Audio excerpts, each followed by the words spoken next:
Once more give rise to bodhicitta and listen with bodhicitta.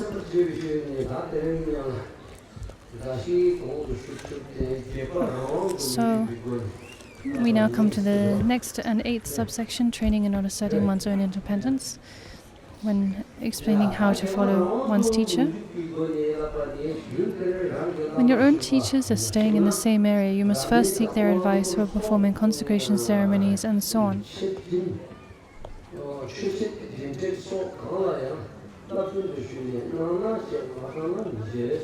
If they give their permission, you may proceed, but otherwise you should not do any of these things.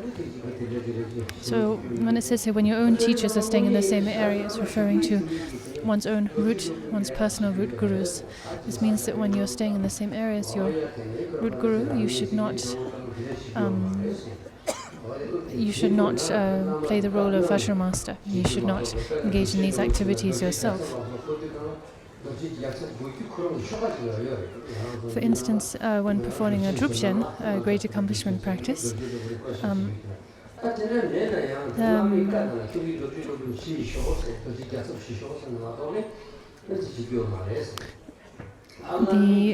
Vajra regents, representatives of the Vajra master, are assigned, but there's an actual ritual for assigning those masters. So this is to say that without the root guru's explicit permission, one should not engage in, one should not act as a Vajra master in their presence.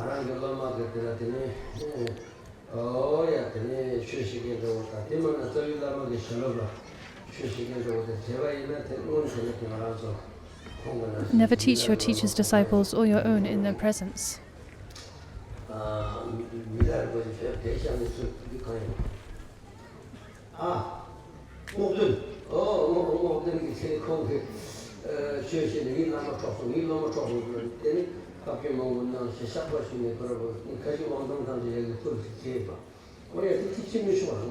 So she tells a story in connection with this, an anecdote, but the point is that the students should never teach their teacher's disciples. They should not even teach their own in the presence of their teacher. It goes without saying that one should also not form connections with one's teacher's consorts. If you form an attachment with your teacher's consort, well, do things like that. There's only one destination for one, and that is hell. But things like this do happen, right?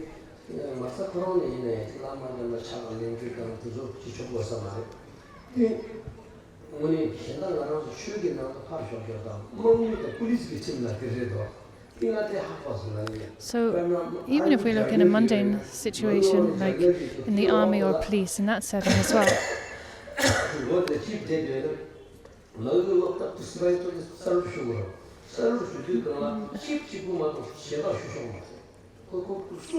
there's a hierarchy, say, in the police or the army, right? But so you have like an officer or a captain, the people of a lower rank would generally salute to him, right? But then if the chief, someone of a higher status, comes along, those under that officer cannot salute to him, right? The officer cannot accept the salutes of those below him. That they must salute to the higher person, to the chief. So, for instance, that's how it goes.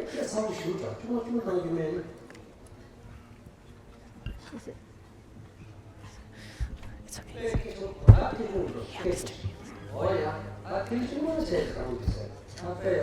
So,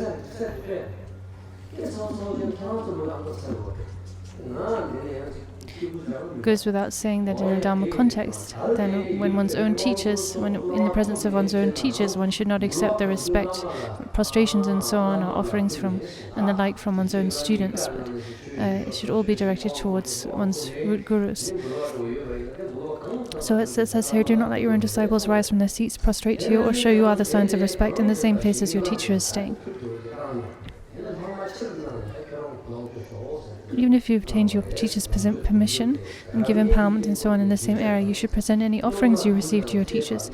They in turn will accept them. They'll accept whatever they wish of those offerings and then give the rest and give back the rest and allow you to use them. So then we have a quotation which sums up these very same points.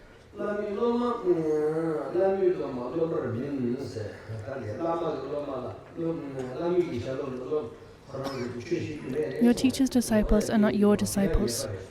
Even your own disciples are not so in your teacher's presence. So you should not teach your teacher's disciples.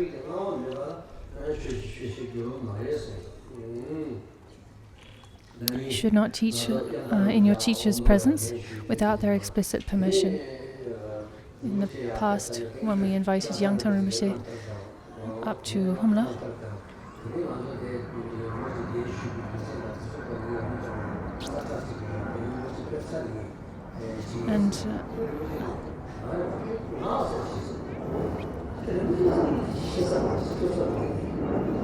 and I wanted to explain to the Humla people why I invited Rinpoche up to Humla, and I wanted to speak of his life story to them. But I thought to do that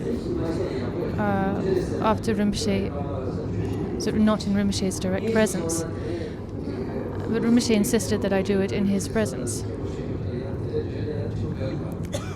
One of the reasons I didn't want to speak and address all the Humla people and students in Yangtang Rinpoche's direct presence was because of exactly what it says here, because it's taught in the scriptures that one should not teach in the direct presence of one's teacher, right?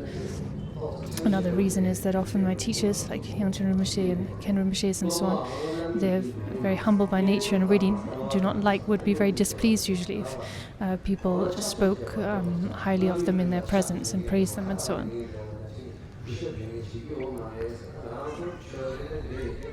And anyway, Yangtang Rinpoche insisted I speak in his presence. So,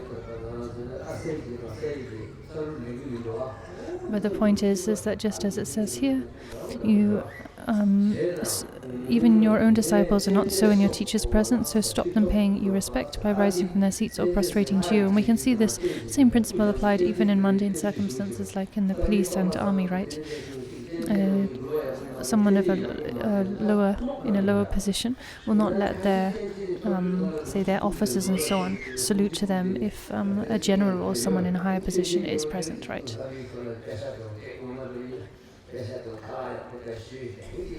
Whatever you receive from opening the eyes or other such ritual practices, opening the eyes is a ritual that is performed on statues, a very precious sacred ritual done as part of the consecration process.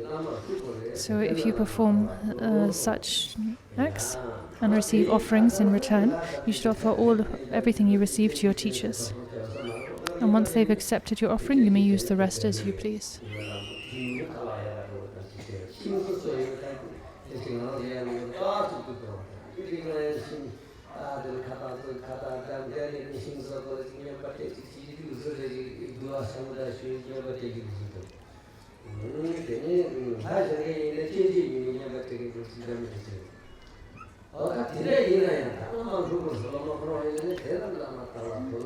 So whatever offerings you receive for this or other ritual services, you should offer it all to your teacher. When you have occasion to make an offering personally, do so with your head bowed and with both hands. You should do likewise when receiving something from your teachers. So not just carelessly with one hand, but rather you should offer it up with two hands in a respectful way, like Rinpoche showed. Likewise, if the teacher gives you something, then you should not just grab it off them, but take it respectfully with both hands. Anything they offer the master and anything their teacher gives them, wise disciples will offer and accept with both hands and with head bowed.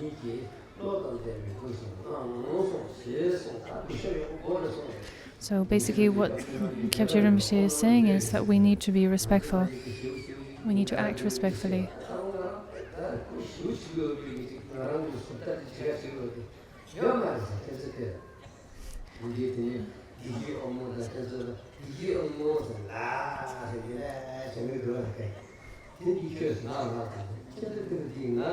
So it's very important to act respectfully like this in the presence of the teacher, I struggle to act respectfully in these ways, even though I try my best. But as I've said before, I kind of struggle to show my respect physically in these ways, and as a result, I got a lot of scoldings from Dongse Rinpoche in the past. There are students from Bhutan and often Rinpoche's Central Tibet as well who were so respectful in their physical conduct. The teacher will say, like, come here, and almost before the teacher has even finished saying it, the student's already in front of them. To sum up, maintain constant mindfulness and vigilance, and be diligent in following the spiritual friend sincerely without hypocrisy. If your diamond brothers and sisters behave improperly, your Vajra siblings behave improperly, then helpfully point out their mistakes to them.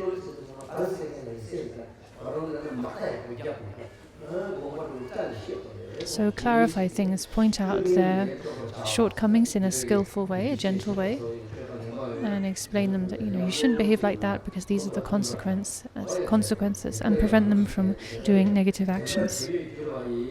Be diligent in your own conduct with mindfulness, forgetting nothing. If your siblings go amiss in their conduct, you should correct each other good-naturedly.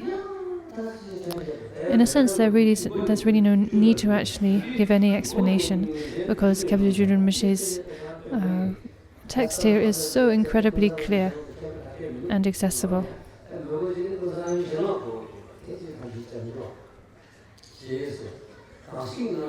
We could say the same thing about the words of my perfect teacher. So clear and accessible in meaning. If it should happen that because of ill health you have to do things like lie down, so just as it said, Buddha said, do not teach those whose heads are covered disrespectfully, but there is an exception made for those who are sick. For instance, if your head is covered because you're sick, or you have to lie down because you're sick, that's an exception, right? An exceptional case. And you will not be at fault as long as you maintain a pure and correct attitude.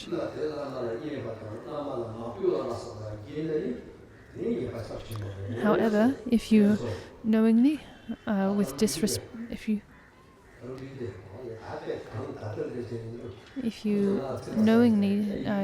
disrespect your teacher and act carelessly around the teacher, then you will certainly accrue negative karma. There will be negative consequences. So as it says, if someone who is sick, prohibited behavior even without permission will not have negative consequences for one who has a positive attitude. Always be diligent in the ways to please your teachers, and constantly avoid anything that might displease them. Avoid everything that might displease them, whatever it might be. Do whatever you can to avoid doing such things, and be diligent in both of these, in pleasing your teachers and avoiding displeasing them.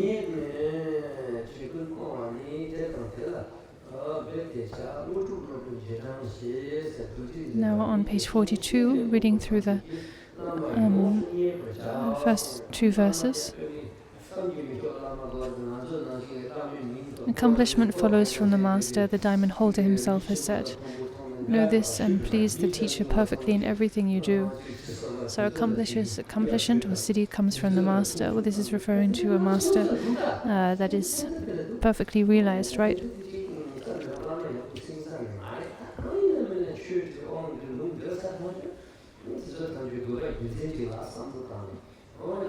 And it might be difficult to find such a perfectly realized teacher who is completely free of concept and worldly concerns and so on. Nevertheless, once you formed a sacred connection with a teacher by receiving empowerment, transmission, and instructions from them, then you need to honor that connection, understanding the reasons for doing so, and act accordingly. That said, like I mentioned before, we have the life story of Jeson Milarepa and his guru, Marpa Lotsawa. It's possible that teachers act in seemingly very negative ways, like angry and harsh ways, but out of compassion for the benefit of the student. So that can also be the case.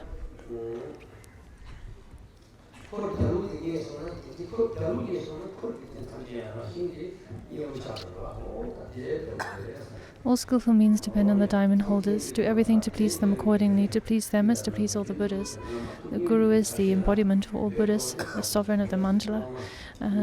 That being so, if you please the Guru, you please all of the Buddhas. Just like if you please the king, then automatically, indirectly, you please the king's retinue.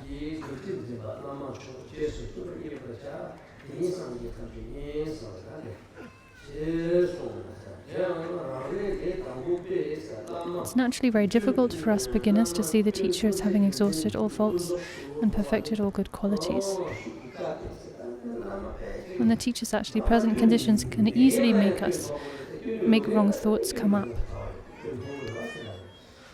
So even if the teacher is completely free of faults, certain conditions can trigger us into thinking, into having wrong thoughts, into projecting faults onto the teacher.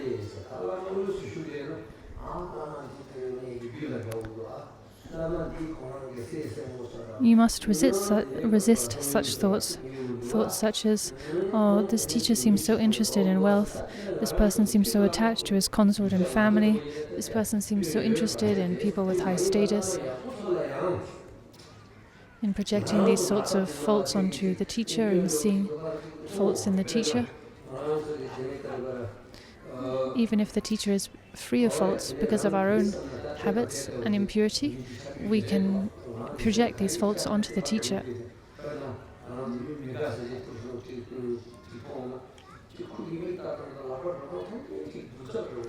This is how it goes, right, with our perceptions. If we see someone we dislike, then we'll perceive, because we dislike that person, we'll perceive every action from the way that they look with their eyes to every movement of their hands, everything they say as negative, right? Whether it be negative or not. When we see someone who we like, because we like them subjectively, then even if they act badly, we'll perceive that bad behavior as positive. So we project, our perceptions are projections, right? So we project our own mindset onto others. Just like someone who is jaundice, because they have jaundice, they will see a white conch, where everything white is yellow, even though the objects themselves are white, not yellow. So it's the same way with when we relate to the teacher. We project our own faults onto the teacher and think the teacher actually has those faults, when actually it's just a reflection of our own mind, our own negative mind. So you might think the teacher's very short-tempered, he's so tight-fisted, he only likes new people.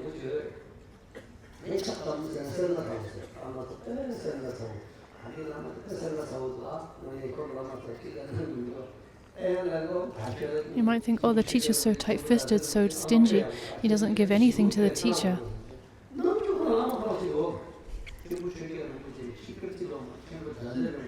It said there are teachers like my teachers, they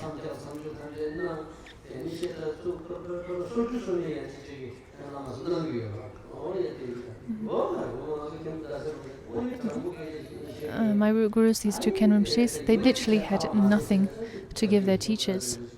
That's how simply they lived. They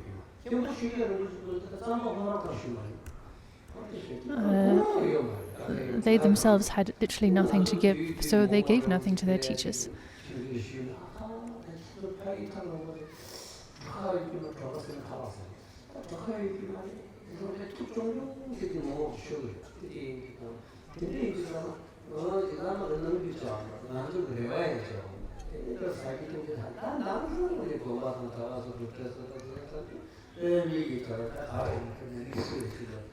So in short, back then our teachers had literally nothing material to give to their students.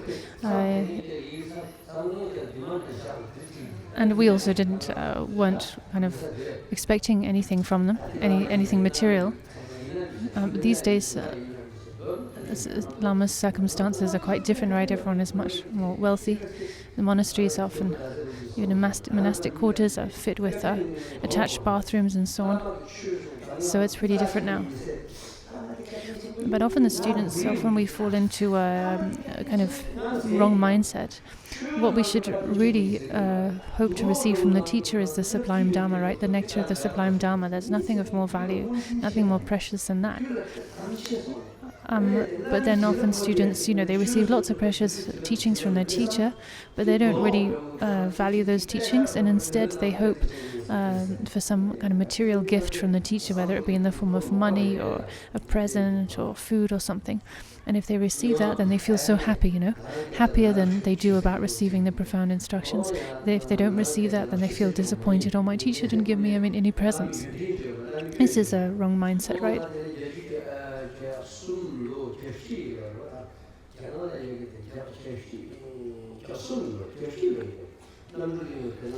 In 1983 or 84, Kimadaza Rinpoche was invited to Namdroling Monastery by Kyabje Peno Rinpoche, and I was able to accompany Kimadaza Rinpoche.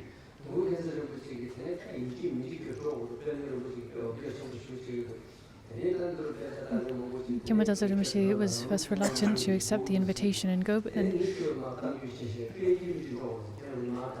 Kimadaza Rinpoche, Kyabje Dilbu Khyentse Rinpoche encouraged him and insisted that he go. And so Kimadaza Rinpoche went down to Namdroling to teach.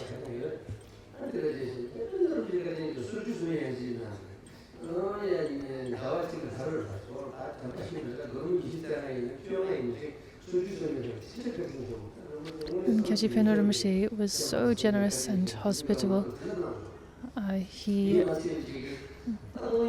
put us up, provided us with everything, all the way even a toothbrush and toothpaste for the duration of our stay in Namdroling. He was so kind and generous.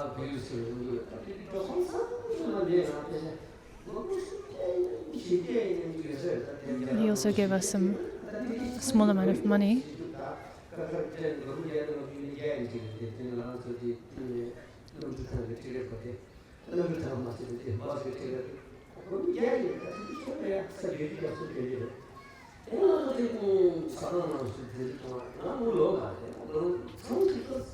And afterwards I was traveling back to Nepal, or planning to head back to Nepal.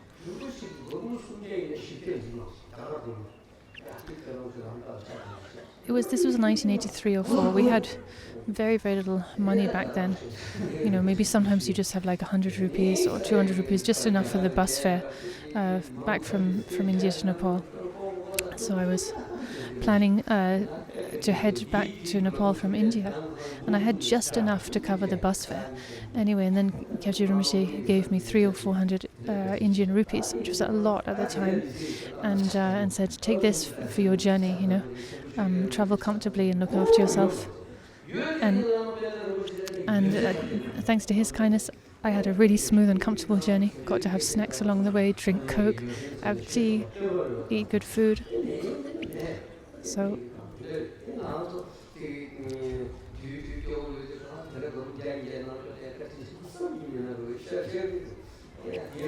anyway,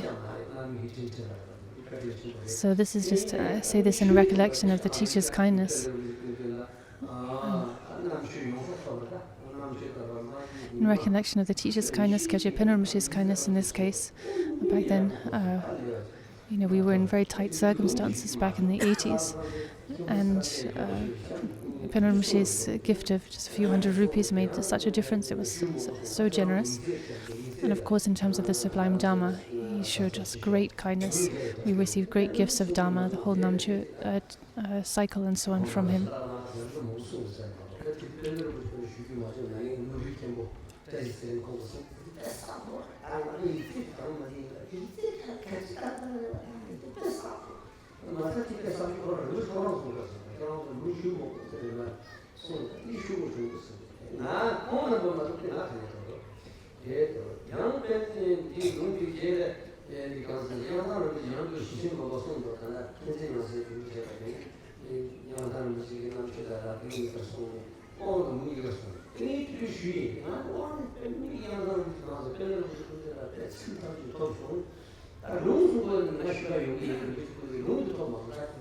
So I received the empowerments for the Namche cycle from Kyoji Penro Rinpoche. Penro Rinpoche then gave a lot of other transmissions and teachings, but I wasn't able to receive those from him.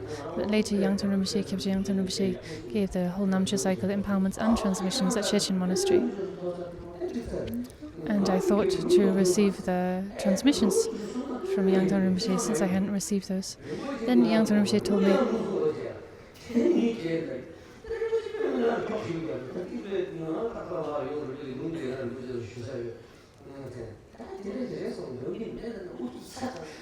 Ngondro Rinpoche said, "Oh no, I'm only planning to give the empowerments, and you've already received those from Penro Rinpoche, so no better place to receive them than from Penro Rinpoche. So no need for you to come down and receive them again from me." And so I didn't go down to Shechen Monastery when those transmissions were being given by Yangtang Rinpoche. This was 10 or so years back, and then in the end, Yangtang Rinpoche did end up giving the transmissions, the Lung as well. But I wasn't there to receive them, and later when I saw Yangtang Rinpoche, I said, "Oh, Rinpoche, you gave the Lung in the end, and I wasn't there to receive it. I really lost out." Yangtang Rinpoche said, "I wasn't planning to give them, but then everyone was so insistent. They were so insistent, they wouldn't let me get out of it. So I ended up giving the Lung what to do."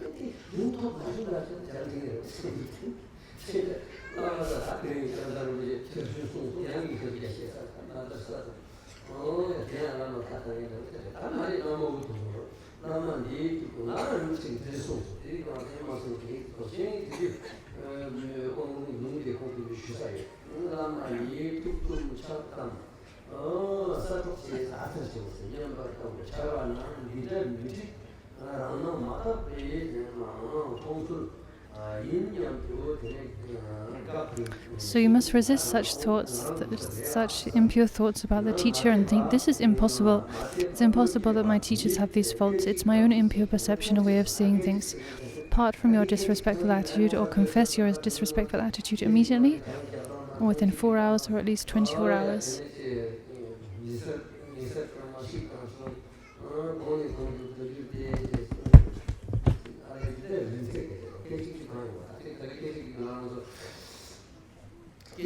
So the scriptures talk about various durations. First of all, in the Abhidhamma, different durations of time, a period, a second, a sub-second, and so on and so forth. And also, I think Rinpoche is saying periods of time in which confessions can be made. You can read about these details in the scriptures, like the different durations of time. A second that is then divided into much shorter.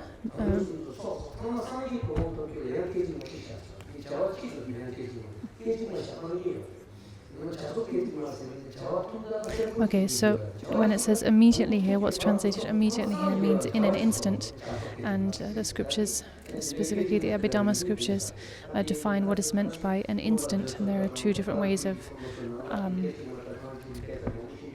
the Abhidhamma and also Tantric scriptures like Kala Chakra talk about they define what in an instant means.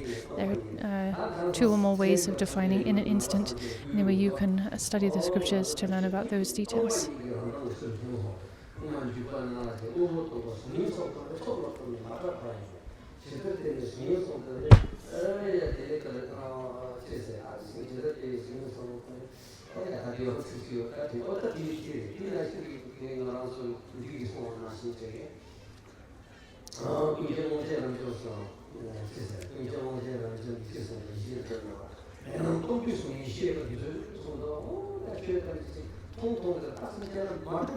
All these periods of time, they don't have objective, substantial existence. A long time, a short time. They are just appearances that illusory appearances that are we could say the radiance of emptiness. Appearances that lack true existence, false appearances, you could say, which is quoting the lines of Chandrakirti and also Msit Nong Chimpa. Lines of the scripture that speak to the same point.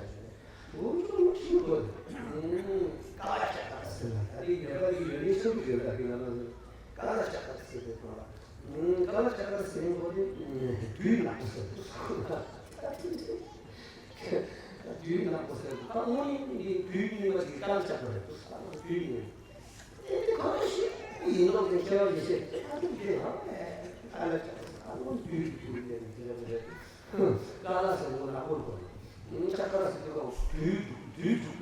have the Kala Chakra Tantra, in which some of these details, I think I'm just saying, in which some of these details are found. Kala, in that context, it means time. Chakra means wheel, so the wheel of time, Tantra. But there's also a very similar word, Kala, which means black. And I met a scholar once who really should have been much better informed, but he misunderstood Kala Chakra and thought it interpreted to mean the black time, referring to the degenerate age, the dark times. Complete misunderstanding.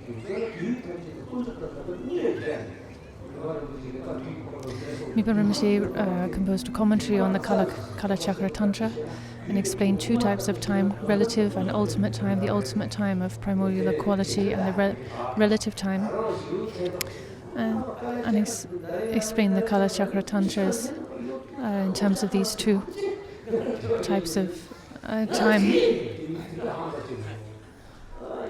Anyway, I met this scholar once who had completely misunderstood the Kala Chakra Tantra and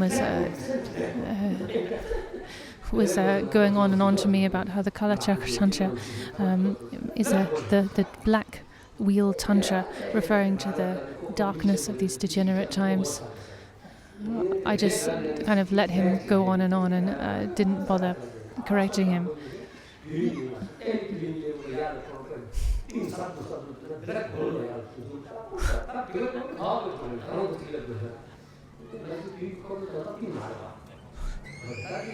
That is not what black wheel, the black time, is not what the Kala Chakra Tantra means, in short.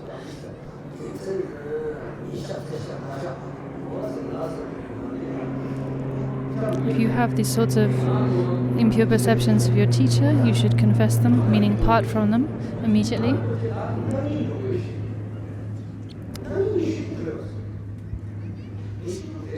So one time I was with Kyabje Dungse Chinenobu Rinpoche, and I was preparing to leave to return from America to Nepal.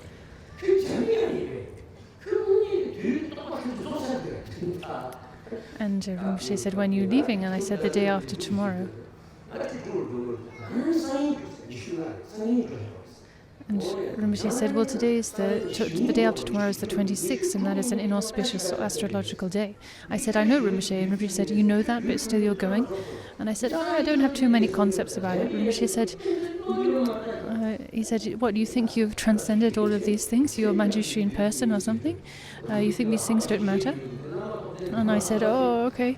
And she said, basically gave me a very harsh scolding and said, "If you're leaving, you should leave tomorrow on the 25th. That's an okay day, or you should leave several days later." And she highlighted 2 days, which would be better for travel. So then I prolonged my stay and delayed my departure. I think Rinpoche said he was heading back to Bhutan, anyway, he was heading back to Asia from the US. So this is to say that we should not dismiss the importance or belittle the importance of the relative, right? The relative, which includes things like astrology, time, timing, and circumstances. There's a saying that when the dependence, when circumstances are perfectly brought together, when circumstances are auspiciously aligned. When circumstances are auspiciously aligned, then realization will automatically arise. So it's important that we all, as practitioners, pay attention to this. If you're going off to stay on retreat or start a retreat and so on, then you should time it accordingly. Look at the astrological calendar and choose an auspicious time to start that retreat and so on. These small details are important. We shouldn't belittle them.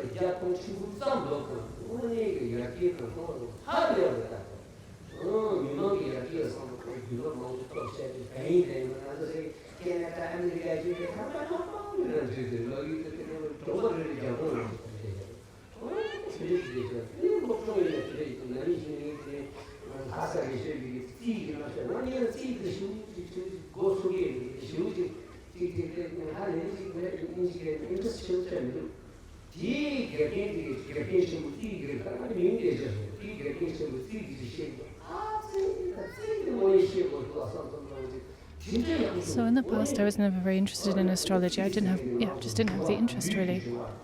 And then in recent years, I had this a great as a scholar of astrology. I think she said in Lhasa or from Lhasa, who was explaining some points of astrology about the movements of the planets and stars and their relationship to the elements, outer elements, and so on. And I was really enchanted by that. I thought, wow, this really astrology is really quite profound. There's a lot to be learnt there, and it really whetted my appetite to learn about astrology. How when the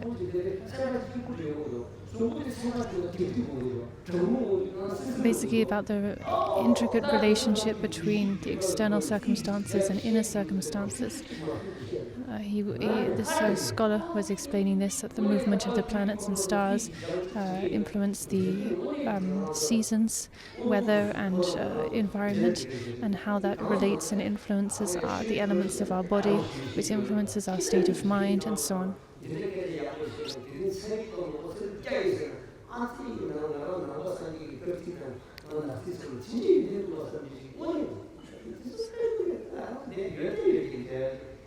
So actually there's so much to be learned from astrology, from what we call Indian and Chinese astrology. It can be very deep actually.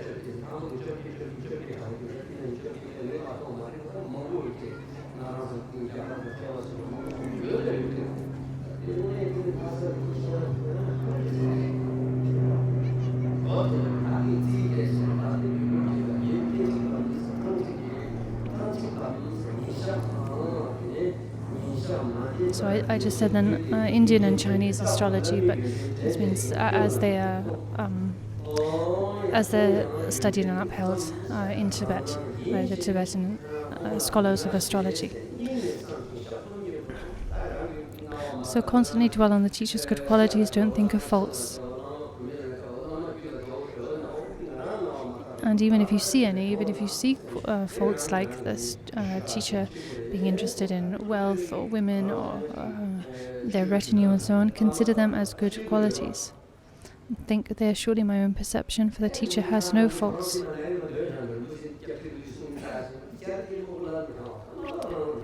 Think this sincerely and use the antidote of parting and restraint.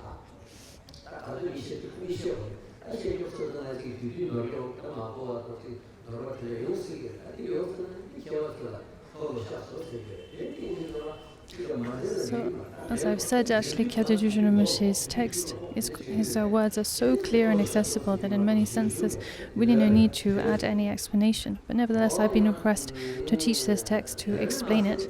So, it wouldn't do just to sit here and read through the text without giving any explanation or elaborating. So if, as I try and explain these points, I make any mistakes or say anything incorrect or inappropriate, then I request all of the scholars and learned ones here for their understanding and forgiveness.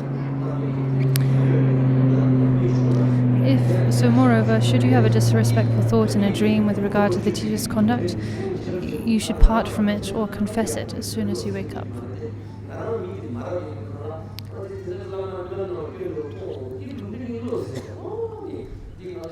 So then we have a quotation. If in the course of a dream you see faults in the teacher, I memorized this quote in the past because being a kind of rough person myself, sometimes I would have dreams where I saw faults in my teachers. So to kind of hold in mind how that is a shortcoming, I memorized this quote.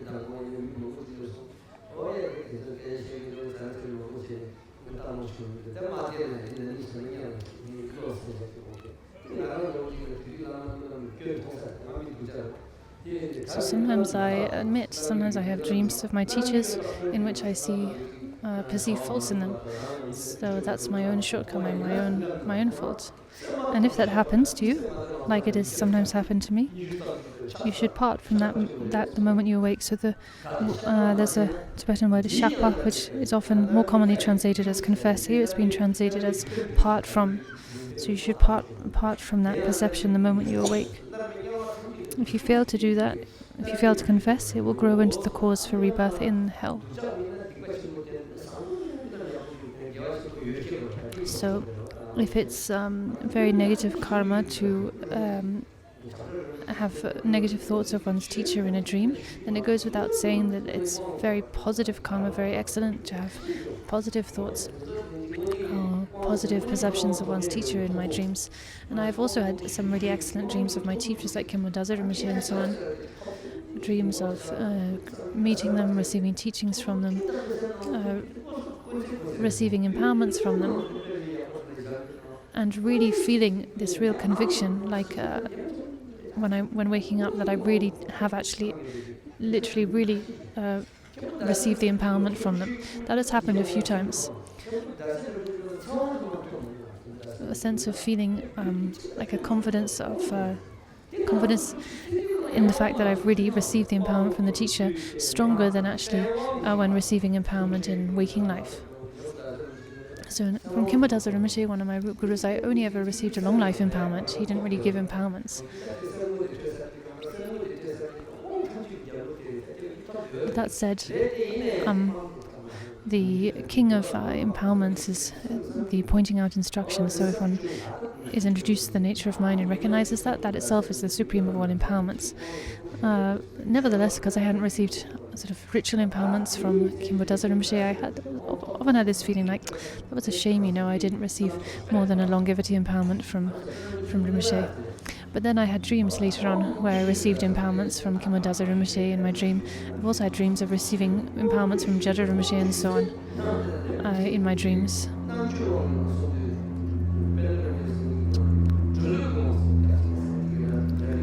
So I've received many empowerments from my teachers and gurus, Karma, Nyingma, Karma, Dharma empowerments, the Namchu empowerment and so on. One time, I think it was during the Namchu empowerments from Kyachi Pina Rinpoche during Drolo empowerment or one specific empowerment. And Pina Rinpoche picked up the Vajra and made the threatening mudra.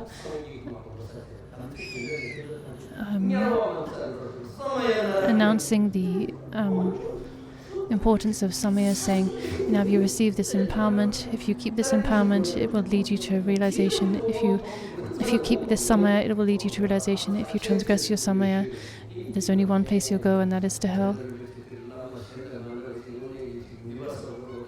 And I was just overcome by this.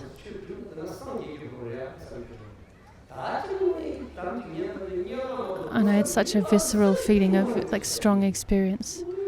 I felt like, wow, I've had such the great fortune of receiving this kind of profound Dharma from this sort of extraordinary teacher. If I really put it into practice and live by this teaching, then I really can and will attain enlightenment. I really felt this complete conviction. I also felt complete conviction in the fact that if I fail to practice and transgress my commitments, that I really would go to hell. So it was a very powerful experience. Anyway, I've had experiences of receiving empowerments from my teachers in dreams at times, but maybe it's best not to say too much about them. Anyway, if you hear others speaking of faults in the teacher, do your best to find a way to stop them. And if you cannot do so, block your ears with your fingers and reflect on the teacher's good qualities. So as it says here, if you hear someone criticizing your teacher, do your best to find a way to stop them. Do your best to find a way, but if you cannot, you should not launch into attack. You shouldn't start waging war on them like so many other religions do. The Islamic and Christian tradition, there's so many cases of them waging war on people because people who don't believe in their religion. We absolutely should not do that. No need to fight or attack or beat or assault those who criticize one's teachers. If you can, just discuss with them and try and point out the faults of their ways. And if you are not able to do that, then just retreat. Just distance yourself from them and stay away from them. So I'm very, I keep my distance. I really keep far away from anyone who criticizes my teachers, my root gurus. Even when it comes to like physical blessings, mendrup and so on, if it has come from or is associated with anyone who has criticized my teachers, I do not touch those blessings. I burn them in fire. I don't want anything to do with them. So you can just keep your distance from such people. And as it says here, block your ears, literally like putting earplugs in.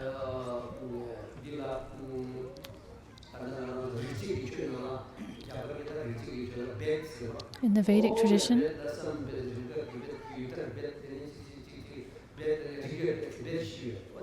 they talk about 4 times of bit.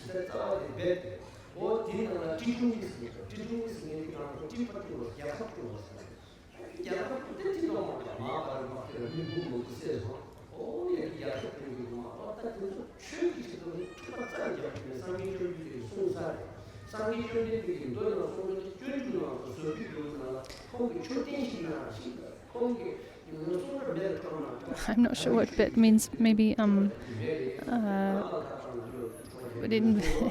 of these 4 types involves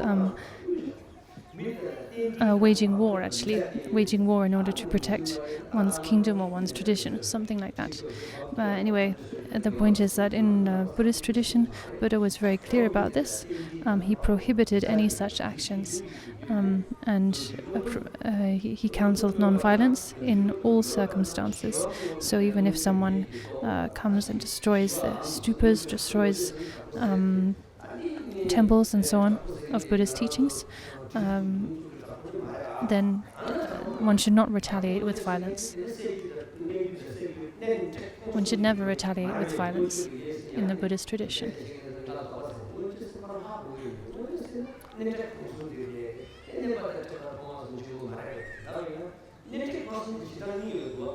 Then you might think, well, but in the tantric teachings we have the wrathful or subjugating activities. So shouldn't we use those activities, respond with those activities? And there are, you could say, 2 types of, 2 ways of enacting the wrathful activities. For instance, in the past there was a master called Ralotsawa who actually killed 13 bodhisattvas. On the surface it sounds appalling, right? Absolutely appalling behavior.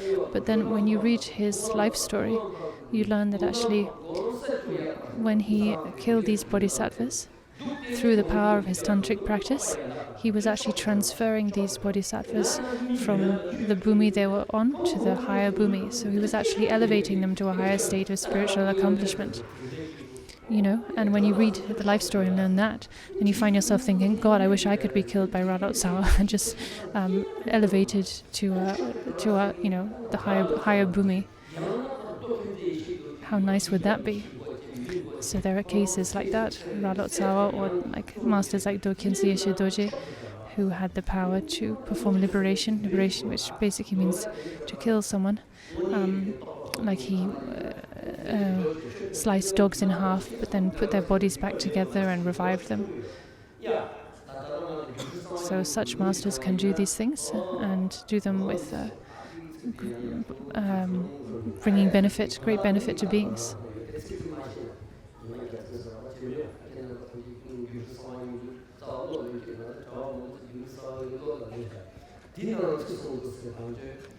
So in the Guru Garbha Tantra, this and other points are taught very explicitly. I don't remember the lines exactly, but many of my monks and students have memorized the entire Guru Garbha Tantra off by heart, so if I struggle to remember, I'm sure they'll help me along.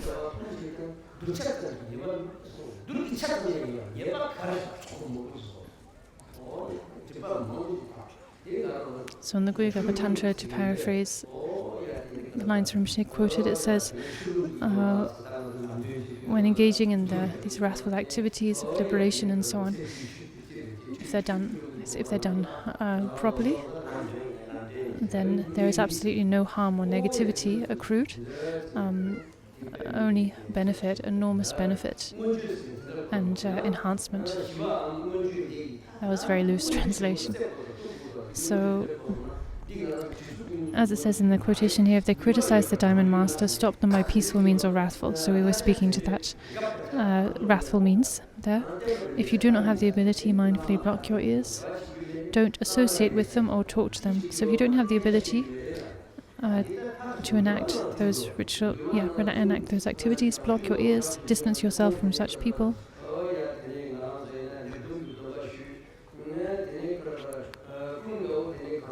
If you frequent them, you will cook in the lower realms. You'll be influenced by them and dragged down.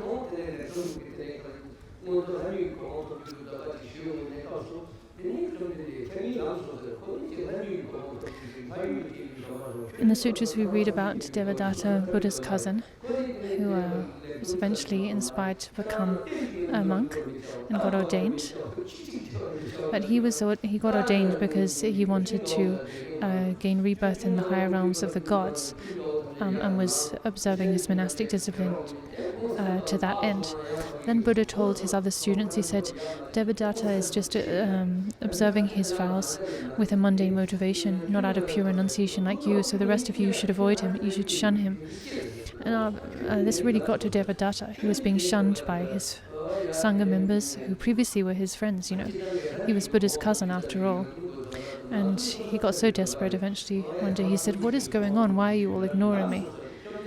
And then one of the other students said, well, Buddha told us that we should shun you. Why? Because you are just here with mundane motivations. You just want to attain rebirth in the higher realms. But we are observing the vows with renunciation to attain freedom from samsara in its entirety.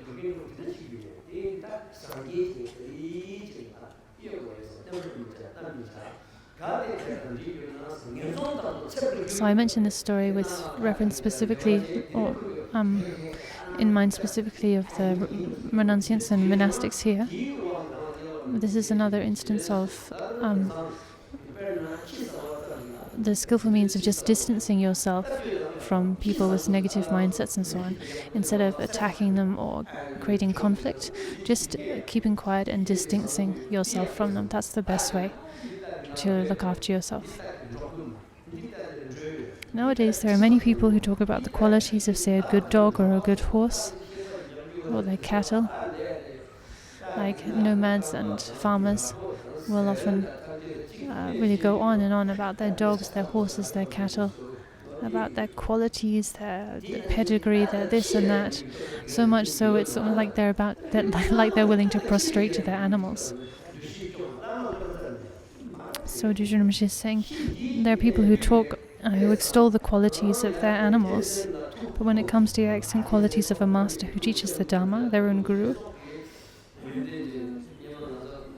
they fail to show the same appreciation. They show more appreciation for their animals than they do for the teacher.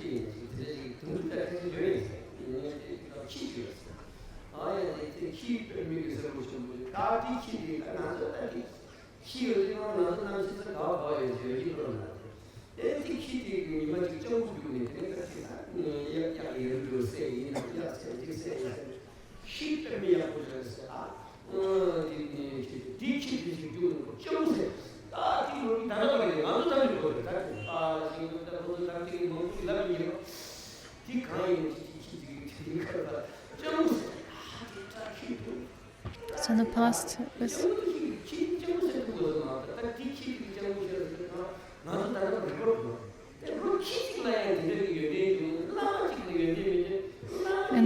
for instance, I think Rinpoche, it was Rinpoche's father or someone in the family in the past had a really great dog, a guard dog perhaps, who was really loved and apparently a really excellent dog, and then the dog eventually got attacked by a wolf and killed. And everyone mourned the dog so much, and the story of this dog was like passed down from my father down to us. Everyone was, and people would in the family would talk about the dog and how amazing the dog was and what a tragedy it was that the dog was killed. So the dog kind of attained a legacy, He's like ingrained in our history. That's just one case of people praising and extolling the virtues of their animals. But do we do the same with extolling the qualities of the teacher? We should also understand that all of the teachers are different from one another, right? They're all different and unique in their own ways. They all have their own special qualities. So we shouldn't look at one teacher and just praise one teacher who has like one style, one approach, and then criticize those who are different to them. We should appreciate the different qualities and styles of all the different teachers. So Rinpoche just went through different teachers like the late Dulgu Khyentse Rinpoche, Trushu Rinpoche, Yangtang Rinpoche, and so on. Dushu Rinpoche. So you shouldn't say, this teacher is really high realized, they're great, but this teacher is lousy because they're married. This teacher is no good because they live in this way. That's a completely mistaken attitude and perception. We should appreciate the differences because these differences are unique qualities, right? They're positive qualities, unique features of the different teachers. So, for instance, my root guru Khyentse Rinpoche, he was extraordinary. He had qualities just unmatched by anyone else. And it's thanks to his kindness that I have some pure perception appreciation of all the four major traditions of Tibetan Buddhism, Gelug, Sakya, Kagyu, and Nyingma, all four. Appreciation for all of the different styles and approaches of the Gelug tradition of Je Rinpoche and so on, the Sakya tradition, the Kagyu tradition, the Nyingma tradition with its extraordinary collection of tantras and the teachings of Longchenpa. So each of the traditions have their own special qualities, extraordinary qualities. Khyentse Rinpoche himself had such pure perception and appreciation for all of the four traditions and would speak in that way, so I learned that from him. On the other hand, so we should have this pure appreciation for all of the traditions. At the same time, we shouldn't, that doesn't mean that we should just mix everything together in some kind of soup. We should appreciate the qualities of each tradition, but then we should follow a tradition in accord with that tradition, right? And that is beneficial, that is valuable. To follow your own tradition purely and properly, that is not a case of attachment or bias. That just shows appreciation and commitment to a tradition. So to be free from bias and free from partiality doesn't mean you have to actually practice and engage in all four traditions. It means you need to appreciate them, but when it comes to practice, you should hold to your specific tradition and practice in accord with that tradition purely and properly.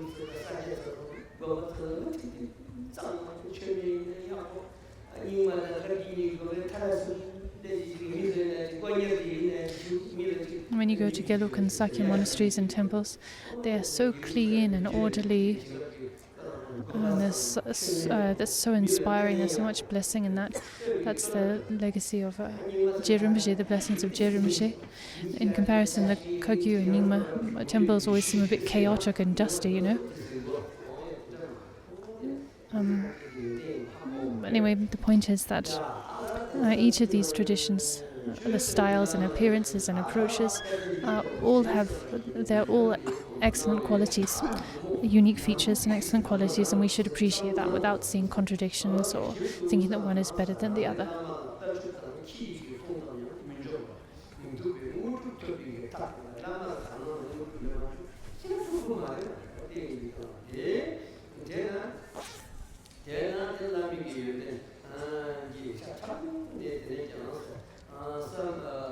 So she's reading through the prose on page 43. Think of their kindness, it says. So think of their kindness, even just a single verse of scripture that they've transmitted to you, or a cup of tea, or simply an approving look, like the kindness Kyabje Penormishe showed me in the past in India. We should remember and recall that kindness. But from among all the kindness, the different types of kindness the teacher might show us, the most important and most valuable is the kindness of the gift of Dharma, right? Of giving us the gift of Dharma. In the past, one time I met Kyabje Dilgakhyin Rinpoche. I went to see Dilgakhyin Rinpoche, and Rinpoche was eating some sampa with some bits of meat in it, and also some meat soup, a broth. And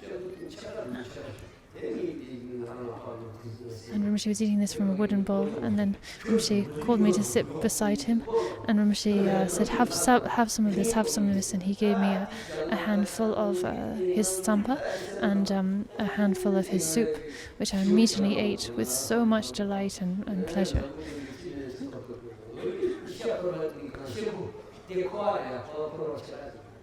I took that as such a great blessing, such a great gift, this small handful of food directly from Dilgakhyin Rinpoche's hand to mine. In and of itself, it was something very minor, right? Just like half a handful of food. But it was a huge, great gift for me. So these anecdotes, a lot of these anecdotes that I'm telling now, and that I will be telling, anecdotes and stories I tell a lot. Some of my monks and all the students were probably bored of hearing these stories being told again and again. Anyway, this story I just told you was when Dilgakhyin Rinpoche was in his room up in Shechen Monastery. Trushu Rinpoche was there as well. Khyentse Rinpoche was, his chest was bare. And I went in and saw Rinpoche in his private room there. He was so enormous, Dilgakhyin Rinpoche. I offered 3 prostrations, requested a hand empowerment, a hand blessing.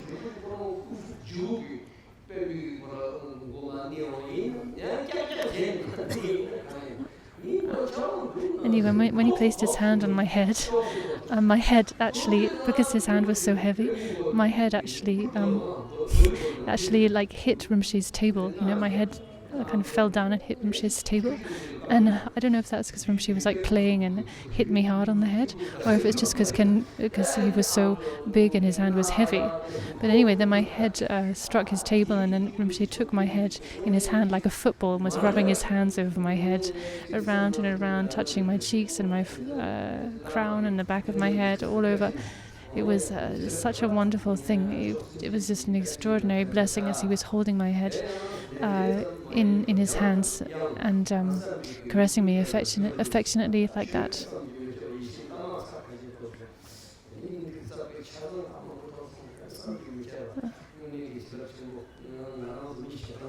I mentioned these anecdotes for those of you who haven't heard them from me before. The older students will have probably heard them before. But these seemingly small things were such great blessings, such great acts of kindness from Khyentse Rinpoche, not to mention the profound Dharma I received from him, like the entire Nyingtik Tsapo, the root teachings of Jigme Rinpa and so on, I received from him. It's not possible to describe the value of those teachings, those gifts.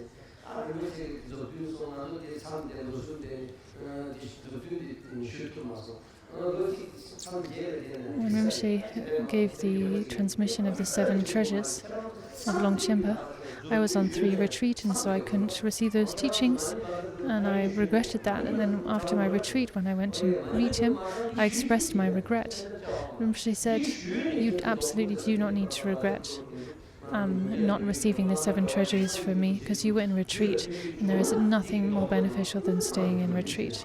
So we should all keep that in mind. For those of you who are practicing in retreat, accumulating the money of Vajraguru mantra, whatever, you should.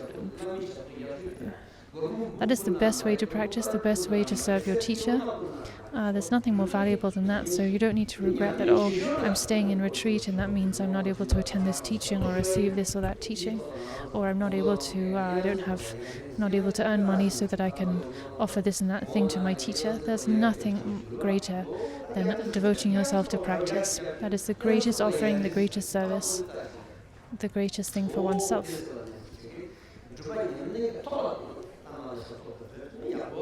So if you can offer service to your teacher by means of practice, that is the best, that is wonderful.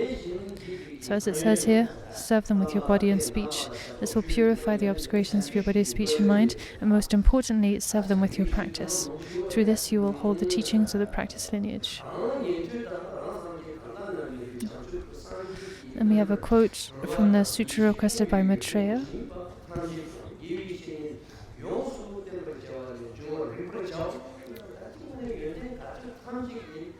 Maitreya, you should also know that the benefit and happiness of sentient beings, all benefit and happiness, all arises from one's own sources of good, and these too arise from the spiritual friend. This is to say that all benefit and happiness, everything excellent, arises from the spiritual friend. There are some wonderful stories we could tell here, like about the Bodhisattva ever weeping and other Bodhisattva students that are taught in the words of my perfect teacher, and so on. Also the disciple Norisang, when he went to meet Maitreya.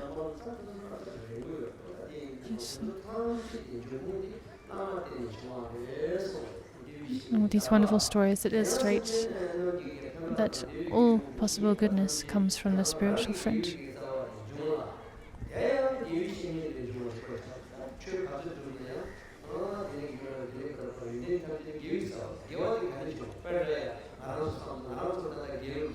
So all excellent qualities, everything excellent, comes from roots of virtue. And where do those roots of virtue come from? They stem from the spiritual friend. So for instance, today I'm here teaching the preliminary practices. But what is the source of this? Well, the source is my teachers. The teachings I received from Kimondasa Rinpoche, Kyabje Dungse Rinpoche, and so on, right? Without them, without receiving the teachings from them, the transmissions, instructions, and so on, I would not be able to give these teachings. I would not be able to. I would not have any idea how to do so.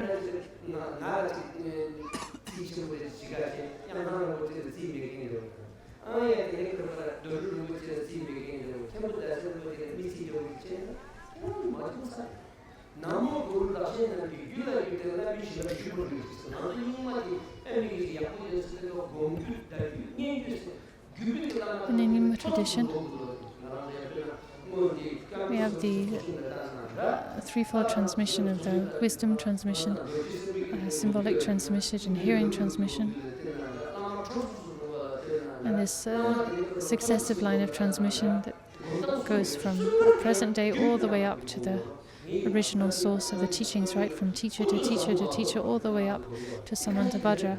And when practicing refuge, for instance, and visualizing the refuge tree, we visualize all of this lineage masters, all the way up to their source.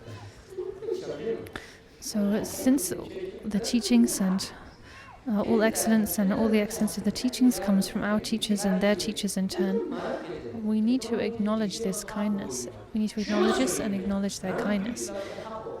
You need to know who your lineage gurus are, and you need to honor them and appreciate them. The same goes with our heritage, our ancestry, right?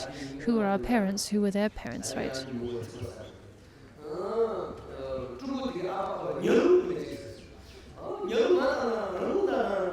If you, previously Rinpoche was saying, if you receive teachings from a teacher but then you disregard their kindness, you don't honor the teacher from whom you receive the teachings, well then you are finished. You're completely finished.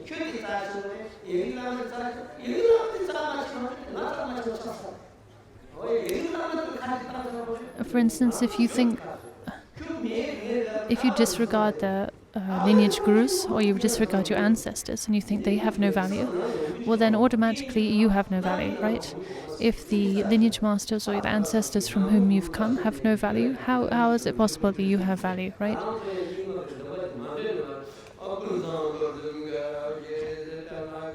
In the Nyingma tradition, we recite this common supplication, Samanta Bhadra Vashadhara, and so on, all the way down to my present Guru. And there's a reason that we recite that, right? To acknowledge the value and importance of our lineage gurus, from our teacher all the way up.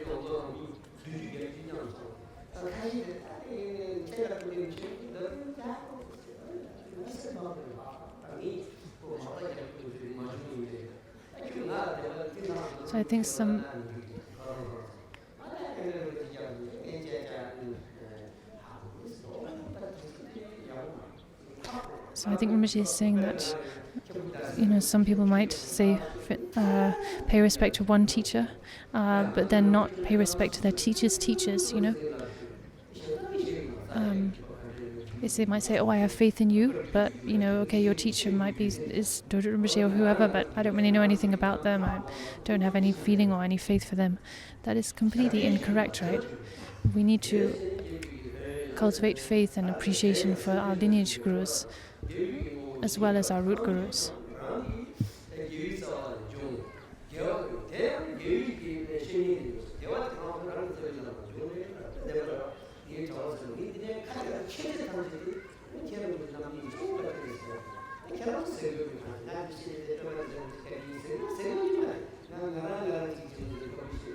So I always acknowledge the kindness of my teachers again and again, the kindness of my two main root gurus, Khenpo Daza Rinpoche and Khenpo Chögyo Rinpoche, attributing everything I have to them. So my monks and students will be familiar with hearing this from me. But whether the rest of you are following suit or not, I don't know.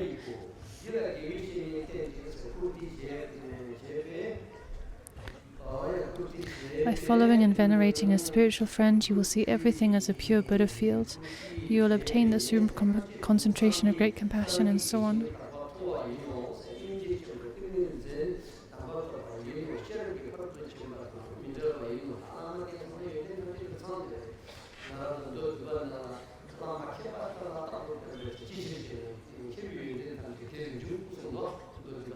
So, by following and venerating a spiritual friend, everything will come together. All of the excellent qualities, as it's stated here, seeing everything as a pure Buddha field, obtaining the supreme concentration, transcendent wisdom, and so on, all of that comes from correctly following and venerating a spiritual friend. When you follow a genuine spiritual friend, you will develop the boundless pure perception of seeing everything, all appearances, as the body, speech, mind, and qualities of the Guru.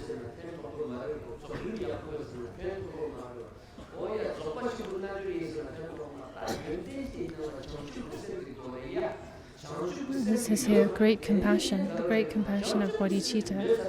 If you train in great perfection, in the generation stage, the completion stage, this and that, it's really of no use if you do not have bodhicitta. Bodhicitta is the vital thing. With bodhicitta, just bodhicitta, everything can be accomplished. Every benefit can be accomplished. But without it, nothing. To this end, Omniscient Lingchenpa spoke of the threefold excellence, the excellent preparation of bodhicitta, main part without concept, and conclusion of dedication, which I spoke of at the beginning of these teachings. So all of those speak to the importance of bodhicitta. Actually, all threefold excellences, the preparation, main part, and dedication, are all bodhicitta, actually. Essentially, all three excellences are bodhicitta. Bodhicitta at beginning, middle, and end, in all we do.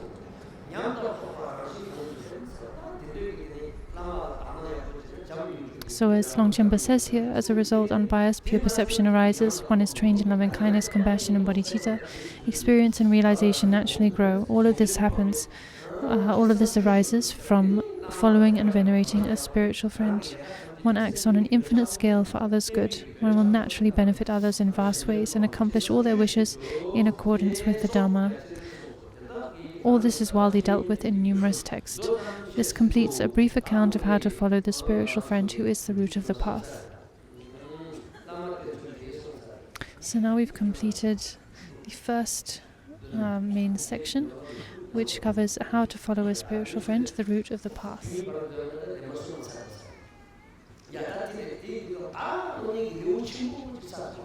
So we've finished a major section of the text, the importance of following a guru, the purpose of following a guru and how to do so.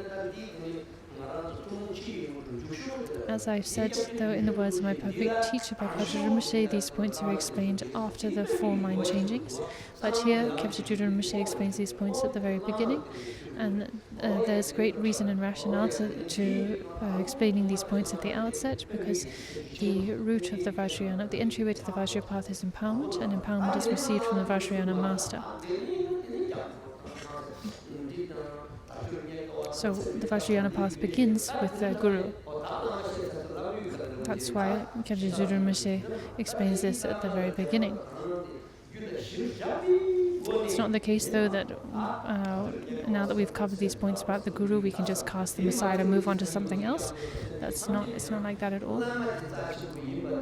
We must follow the teacher, cultivate faith and pure perception in the teacher, and upon that basis, with that faith and pure perception as the foundation, then we engage in the further practices of refuge, bodhicitta, all the way up to generation and completion stages and so on. For instance, the generation and completion stages of deity practice and so on, that should all be rooted in bodhicitta.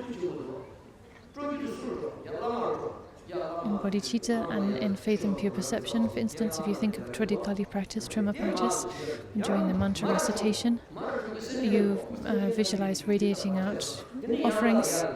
Offerings to who? To all the Buddhas and Bodhisattvas, namely to all of the gurus.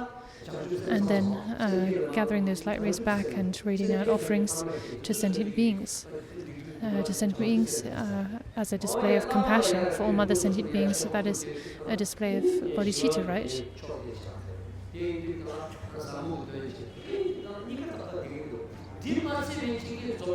So, faith and pure perception in the Guru and bodhicitta, these are the foundation for all Vajrayana practices, for the whole Vajrayana path, for the generation and completion practices,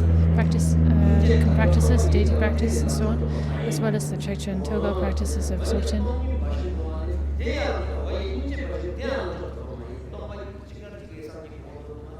So as it's said, emptiness alone does not lead to awakening, compassion alone does not lead to awakening. It's the unity of emptiness and compassion that leads to awakening, the natural union of these two. So whatever we are training in, generation stage, completion stage, the channels, winds and essences, the yogas, it must be done so with bodhicitta, infused with, embraced with bodhicitta, with the 3 excellences of preparation, main part and conclusion. You mustn't think that that one can engage in these so-called higher practices without bodhicitta, that you can just move on from bodhicitta and so on, leave that behind and move on to something else. It's not like that. Everything must be rooted in, embraced by and infused with bodhicitta and with the 3 excellences.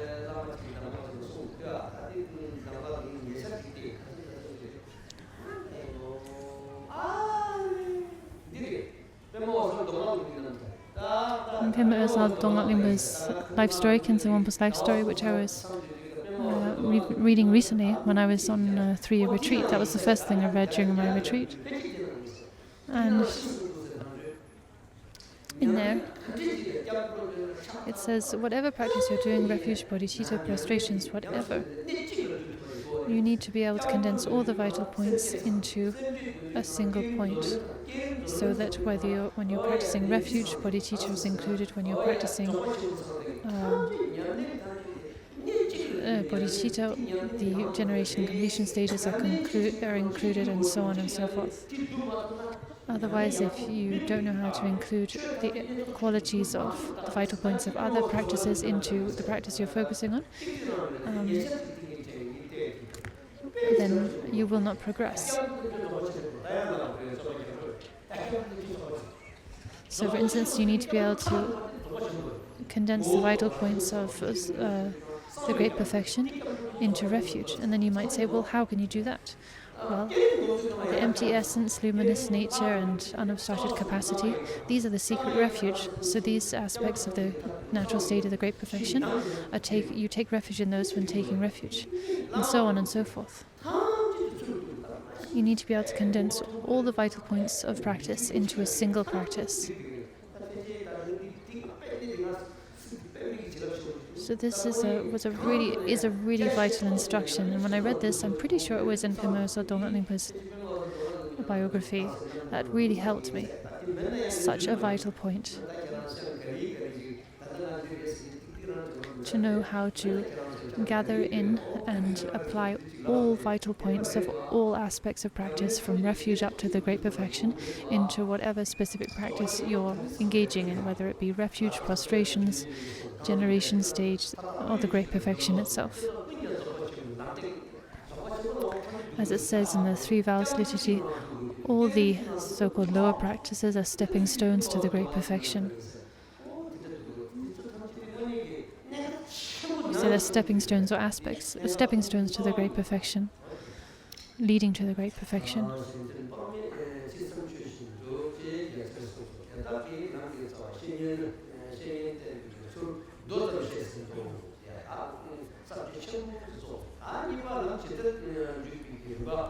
Now we come to the next main section of the text, part 2, the main explanation of the stages for setting out on the path.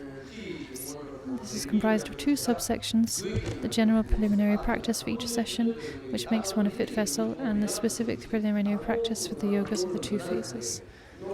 So here Kyabje Rinpoche is explaining,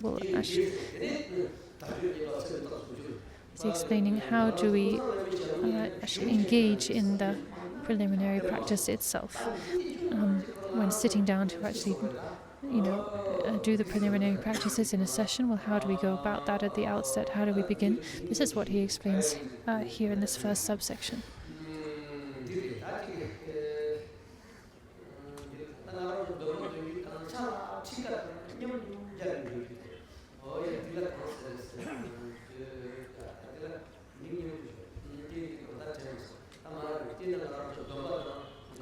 So he combines, from this point onwards, Kyabje Rinpoche combines his explanation of the preliminary practices with the actual liturgy of the specific Ngondro practice he's teaching. The lines of liturgy that are chanted, how one should visualize while chanting those lines, and how one should apply the vital points of practice. So it's a very practical approach. So first of all, the general preliminary practice for each session. Whichever stage of the practice one is engaged in, it's most important to begin by making use of a pleasant, isolated place. So we're on page 49 now.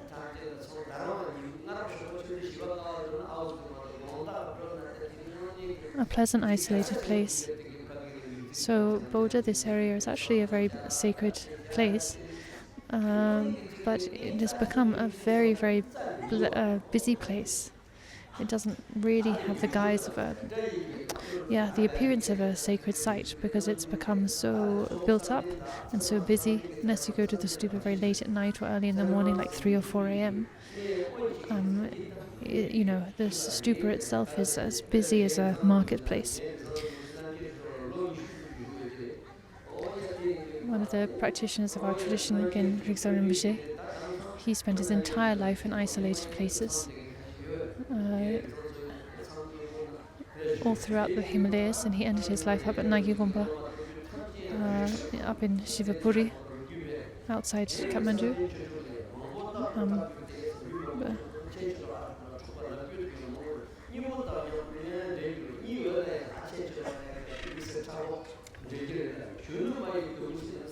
So you should keep to isolated places where nothing will happen to adversely affect one's concentration, such as people moving about, and also people being in the company of people can distract one, also can incite conflict and discord.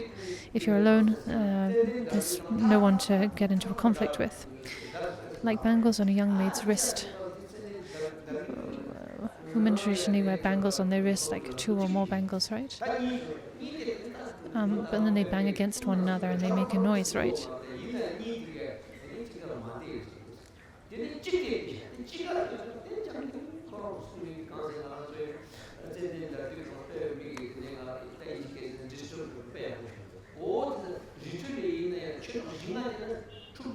So often they'll wear like many bangles on one wrist, right? But they all make this clattering sound against one another. Even if you're just wearing 2 bangles, they still bang against one another. But if you wear just 1 bangle, there's nothing for it to bang against, and it creates no noise, no disturbance.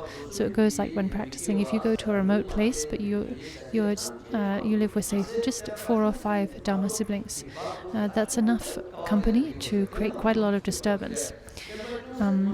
So if you, on the other hand, just live completely alone in a remote place, there is no one to create disturbance, no one to get into a disturbance with.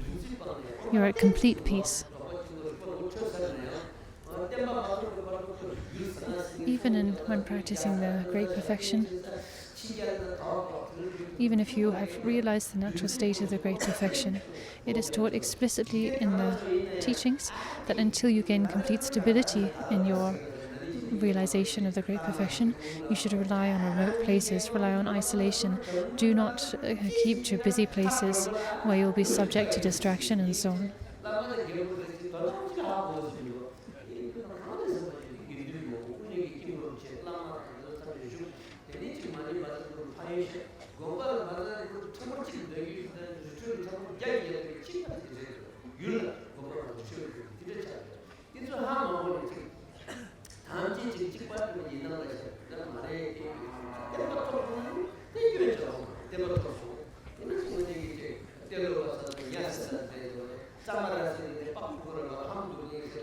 So I think Rinpoche is saying, of course, we have places like here where we have a lot of monasteries where there are great groups of monastics and practitioners, and there's also great benefit and value to that. Those are places where one can, places of learning and teaching, where the teachings are upheld and passed on to others. But when it comes to practicing, applying oneself to practice, it is much more powerful and effective to practice in a remote place, in isolation. And one needs to adhere to solitude and practice in solitude until one reaches stability, until one's realization becomes completely stable. Then it doesn't make a difference whether you're living in isolation or in a busy place, as we can see with the life stories of the great Mahasiddhas like Chalopa and so on. So for those of you who want to practice, once you've received teachings, then if you can, then take yourself off to a remote place and practice. Say, if you're a lay student accumulating 10 million Vajraguru mantras or money mantras, as many of you are, then best to take yourself off to a remote place like Ngondro, Kompa, or somewhere remote where you'll have much less distraction, fewer people around you. Your practice will be so much more beneficial and powerful there. Much more powerful than staying here in a busy place where, you might go to the stupa, which is a sacred site, to chant your mantras, but your practice is interrupted with all this chatting with the people you know and busyness with your family and friends and gossip and this and that.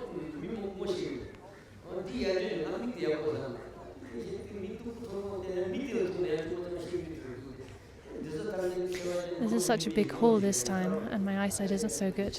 So when I look down at the assembly, I can't recognize people because of my eyesight. But it's somewhat helpful actually sometimes if I look into the audience and see a specific person, and then I can speak like addressing them. It's kind of more tasty, more specific. It can really help. But sometimes I'm doing this with the practitioners who are seated around me, those who I recognize. I kind of look at them and speak as if speaking directly to them in a more specific way, So maybe in the coming days, I need to bring binoculars, and look into the crowd with my binoculars. Then it can really help, right? It can help the individual and also the group if you speak like really sharply and pointedly to one specific student in the gathering. then the instruction or the criticism, the scolding really sinks into them. It makes a real impression, and it makes an impression on others as well. Anyway.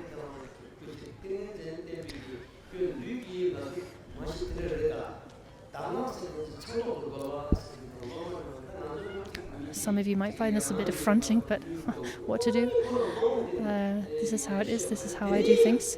But actually it's not just how I do things, this is how the teachings are. When we talk about pith instructions, practical instructions, the practical instructions should directly point out the students' they should directly point out the students' hidden faults. This means students' faults should be pointed out right there and then, revealed, exposed, and addressed directly, right there and then.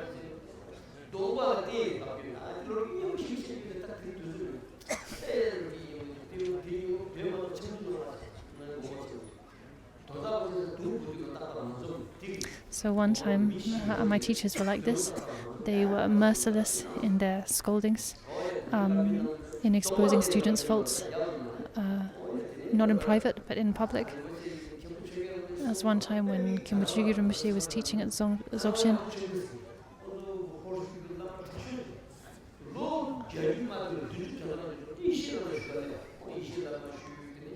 And some of our students didn't arrive to the teaching hall on time, and we got the scolding of our life. That's just one of so many instances.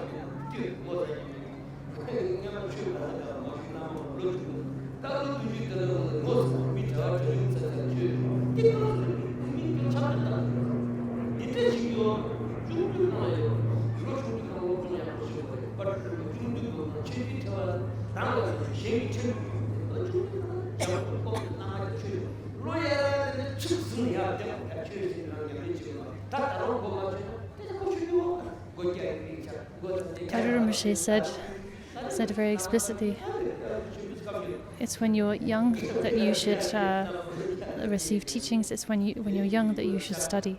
Then when you get older, you should sit still and apply yourself to practice. Loosely translated, that's what Tadru Rinpoche said.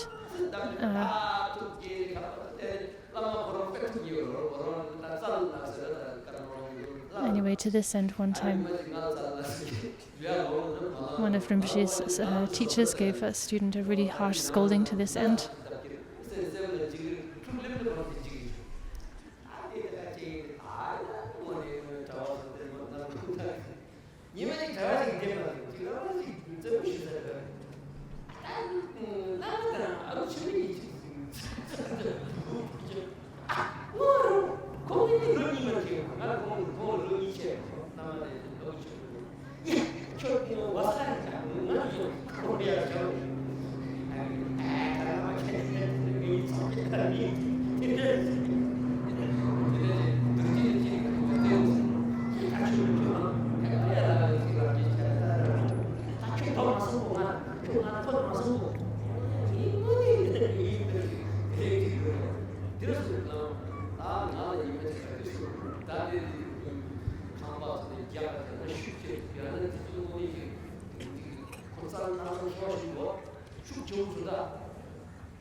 Not only should you give up all negative and neutral activities of body, speech and mind,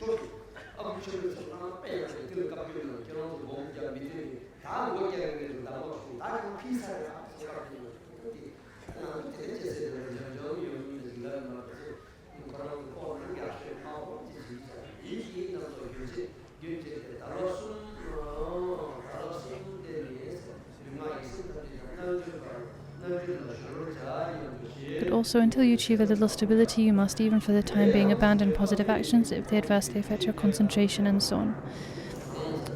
You should abandon distraction in terms of body, speech, and mind, and devote yourself completely to the practice.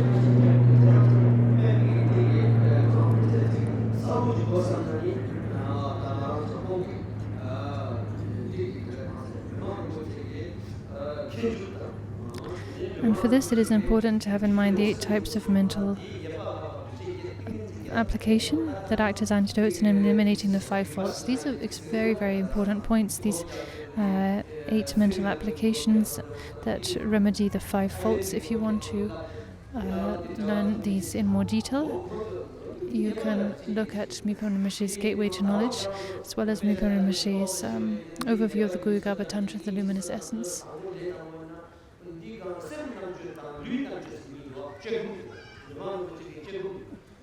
as well as Mipo Rinpoche's instruction on analytical meditation, which explains how to cultivate the 8 applications and abandon thereby the 5 faults.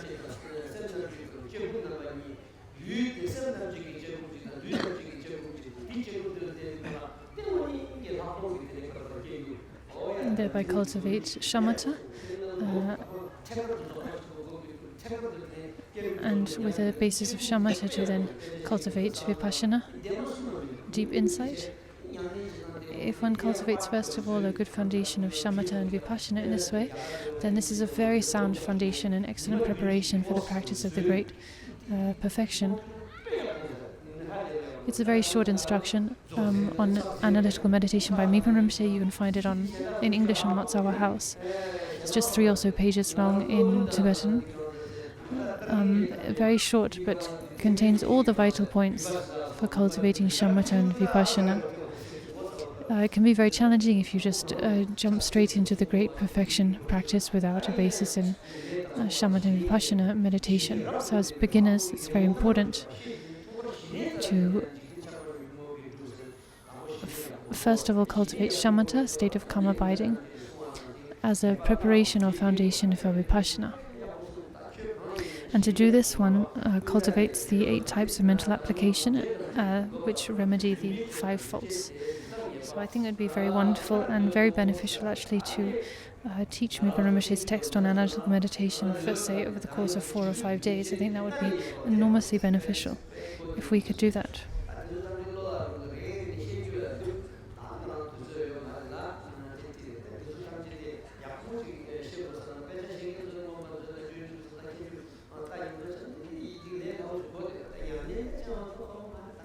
The 5 faults, as listed in distinguishing the middle from extremes, are as follows. So they're listed here and they're explained in the commentaries on this and other texts. So the scholars here will be very familiar with these points and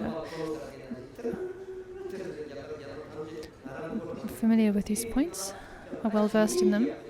But whether actually they or we have been able to put them into practice and actually cultivate them in practice and have experience in them, that's a whole other question. And I'm doubtful as to how much experience any of us have in these points actually.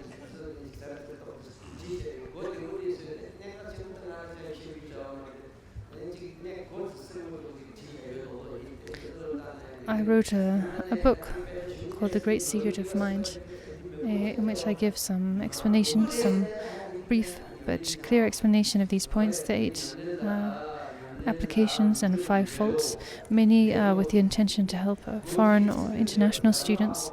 So you could also read a more detailed explanation there.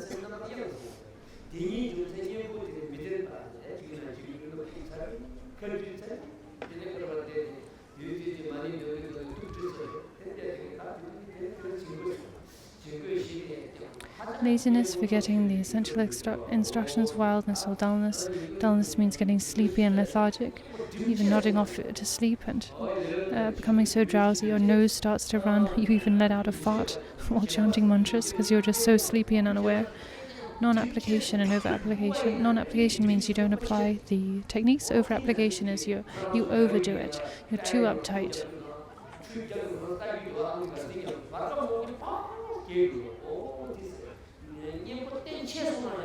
if you over-apply the remedies, if you overdo it, then actually that can be just as problematic as not applying the remedies at all.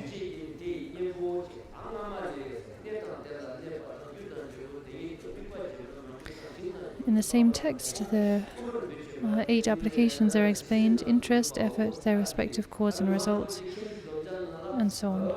In Rinpoche's Gateway to Knowledge, we find the same 8 applications mentioned using slightly different terminology. Rinpoche is quoting those lines.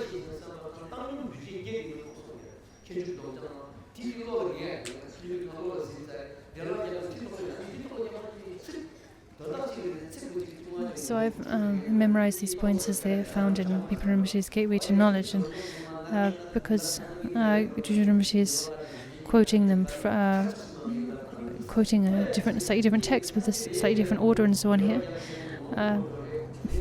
it's a bit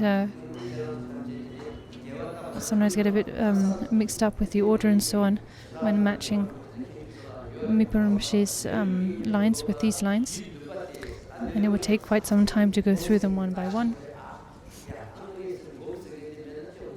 But we'll just go through them briefly, and as I've said, you can learn more about these points by studying the other texts, many other texts where they're explained in more details. Therefore, antidotes to laziness: wanting to meditate, interest, so understanding that meditation is something valuable and excellent to do and really wanting to do it, so having interest, meaning interest by diligence in exerting oneself in meditation, taking oneself off to a remote place and practicing, having faith, the cause which gives rise to interest. So faith basically means interest. It also means interest, like liking, wanting. Faith also means to like doing something. And actually, the word faith is also used in a mundane context in that way in Tibetan, just liking something, being keen on something. Like in the past with Kimbo Daza Rinpoche and so on, I never really thought about, never really asked myself, do I have faith in my teacher or not? But I loved being around Ken Rinpoche. I adored Ken Rinpoche, loved being around him. I never tired of being in his presence, seeing him every day, receiving teachings from him every day. And in hindsight then, when I look back on it, I can see, all right, I had faith in him all along, because the essence of faith is liking, and I could say liking or affection. And I certainly always had that for Ken Rinpoche. Like some students come to see me and they just say, oh, Rinpoche, I'm always so happy to see you. So that shows that they have faith, right?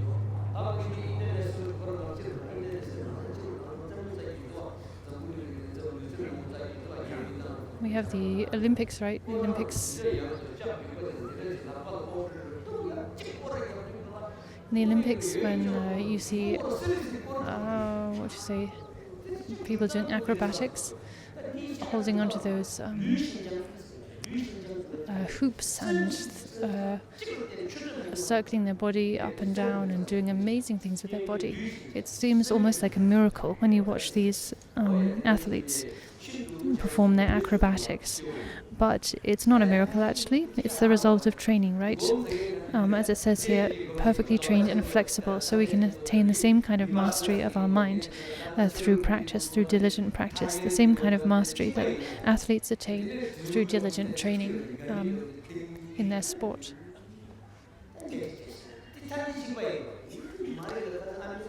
When we talk about meditation, we really need to, from the outset, be clear about what meditation really is. In the Buddhist tradition, what do we mean by Buddhist meditation these days? Overseas, when meditation is taught, it's taught in this very superficial, kind of homogeneous way. People say things like, oh, they ring a singing bowl or ring a bell, and they say, now focus on the bell, empty your mind, and just sit still, be silent. That is meditation. That is not. That alone is not meditation. That's certainly not a Buddhist meditation. So people have this idea that all the different religious traditions, their type of meditation, there's just one across all the different traditions. There's just one type of meditation. It's sitting silent and emptying your mind. There's complete misunderstanding, complete and utter misunderstanding. So thinking that just sitting still and emptying your mind, that is shamatha, that is vipassana, that's the great perfection. Sure, sitting still and emptying your mind like that is a type of meditation, but there are so many types of meditation, and one needs to be clear about that. The antidote to forgetting the object of concentration is unforgetting mindfulness of the words and their meaning. Then there's vigilance, checking whether or not wildness or dullness are occurring. Actual application of the antidote to eliminate these when they do occur. And non-application as the remedy to applying the antidote too strongly. So no need to really talk about these points in too much detail here. Many of you will be well versed in these points already, and those of you who aren't, the lay practitioners here, if you want to learn more about them, and they are indeed very, very important points, you can learn about them from Khenpo Nyingma Gyatsen, Khenpo Tokye, also Chuying and so on. They are extremely learned. Some of my students who are here, they'll be more than capable of explaining these perfectly to you.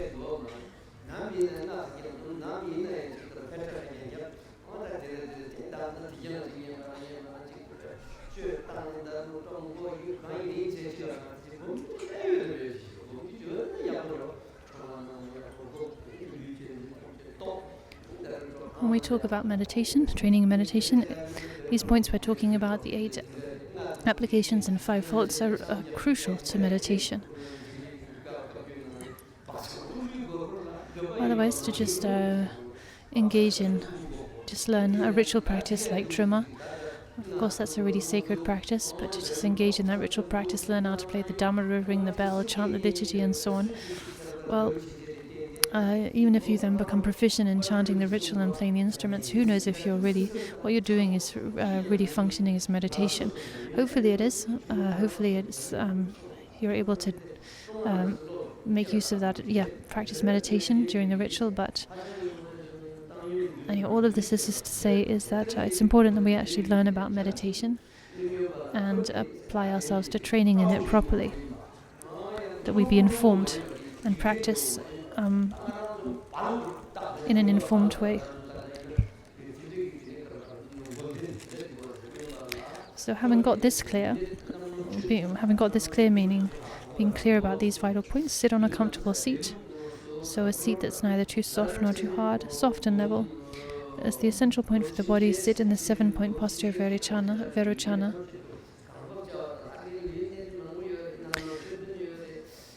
Or any other comfortable posture. There are actually so many different physical postures for meditation that are taught. Not just the 7-fold Vairocana, posture of Vairocana. For instance, in the Great Perfection teachings and so on, there is a wealth of different physical postures that are taught. Not to mention the postures taught in the teachings on the channels, winds and essences, the yogic practices. These days, a lot of people, for lack of knowledge and understanding, they think that the meditation posture is the 7-fold posture of Vairocana, full stop. They think that is the only posture there is. That's not correct.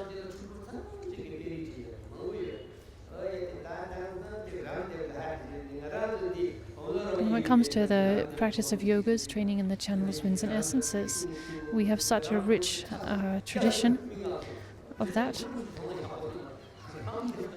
But rather than paying attention to the yoga practices of our own tradition, a lot of Buddhists are becoming totally enchanted with the teachings of Hindu teachers like popular Hindu teachers like Ramdev, who do yoga on TV and so on.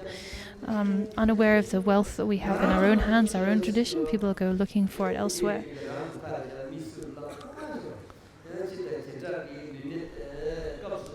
So as long as you're practicing the step-by-step instructions, apart from when you have to adopt any general or specific physical postures, like I've said, there are so many general and specific postures taught in different contexts. Never sit in an ordinary fashion. So a lot of Tibetans and Buddhists were quite enchanted by Ramdev and following his yoga teachings and so on. He's a popular Hindu yoga teacher.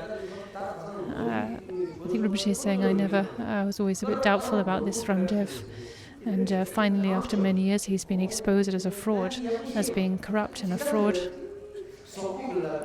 You could tell from the outset, just the way he acted was kind of like a fraud. It always seemed very insincere.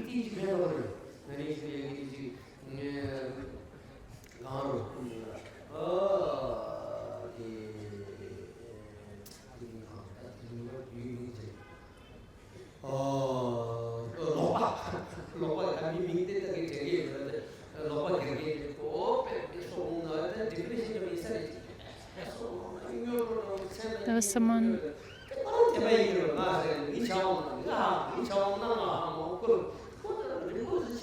I met in the past.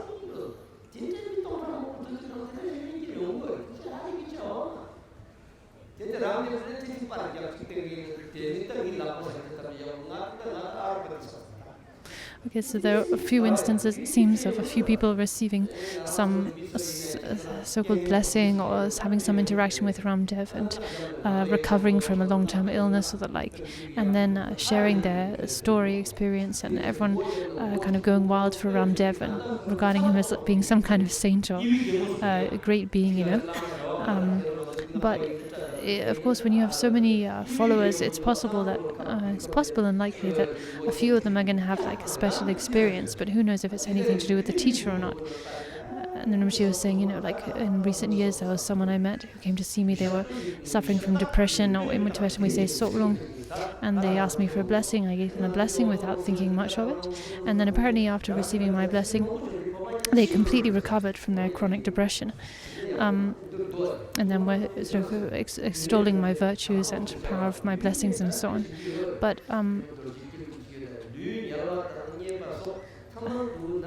if you know, just okay.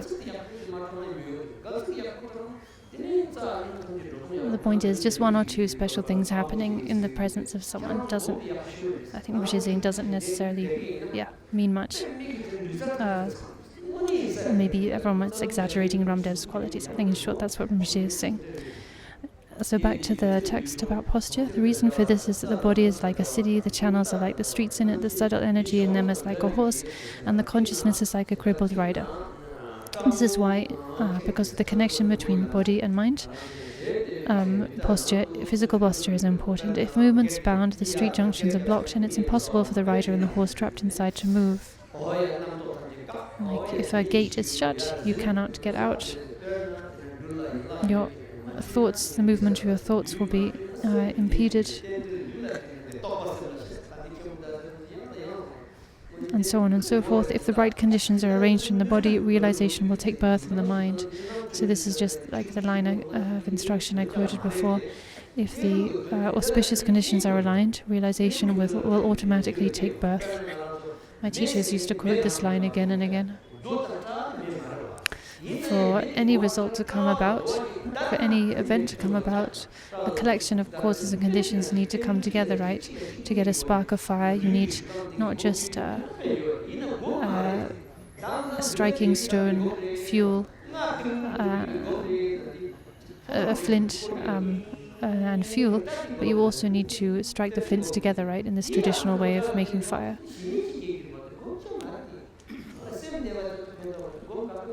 So a whole collection of causes and conditions need to come together to bring something about. And it's the same with meditation. When the right conditions are arranged in the body, realization will take birth in the mind. That's to say, just aligning your body in the correct posture, that will definitely help the mind arrive in a state of calm, to settle into a state of calm and for thoughts to subside. But that alone, without receiving instructions from the teacher and without recognizing, just relying on the physical posture itself is not going to lead to realization. It can lead to, or help lead one to a state of shamatha, but not beyond that. This is the first thing the teachers of the past have mentioned in the profound instructions. So sorry, to clarify that, I think Rinpoche was saying arriving at a state of calm abiding, that is indeed a type of meditation. It is shamatha meditation. But there is more to meditation than just shamatha. So now we stop here and dedicate the merit.